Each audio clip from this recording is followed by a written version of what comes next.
রমজান মাসে কি জাহান্নামের শাস্তি বন্ধ থাকে? রমজান মাসে জাহান্নামের শাস্তি বন্ধ থাকে না। রমজান মাসে জাহান্নামের শাস্তি বন্ধ থাকবে মর্মে রাসূল সাল্লাল্লাহু আলাইহি সাল্লাম কিছু বলেননি। তবে রাসূল সাল্লাল্লাহু আলাইহি সাল্লাম বলেছেন রমজান মাসে জাহান্নামের দরজা বন্ধ থাকে।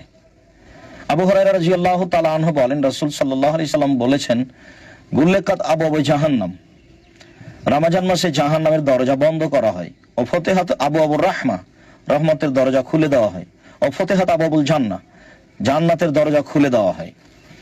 এইসব হাদিসগুলিকে আমরা এইভাবে নিতে পারি যে রমজান মাসে আল্লাহ তাআলার এক বিশেষ দয়া আছে, এই দয়াগুলি প্রকাশ করার জন্য রাসূল সাল্লাল্লাহু আলাইহি সাল্লাম এভাবে বলেছেন।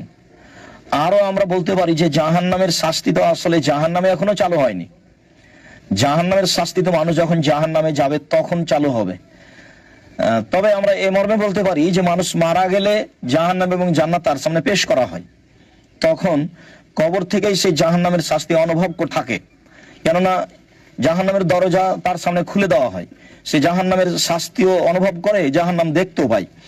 তাহলে কেউ যদি বুঝে নেয় যে রমজান মাসে জাহান্নামের দরজা বন্ধ থাকে মানে যাদের কবরে শাস্তি হচ্ছে তাদের শাস্তি হবে না, অর্থাৎ তারা জাহান্নামের শাস্তি দেখতে পাবে না।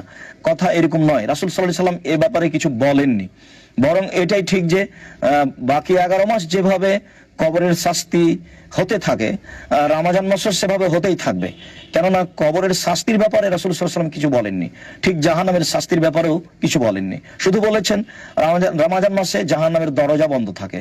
অতএব রমজান মাসে জাহান্নামের শাস্তি বন্ধ থাকে কথাটি ঠিক নয়। আল্লাহু আ'লাম।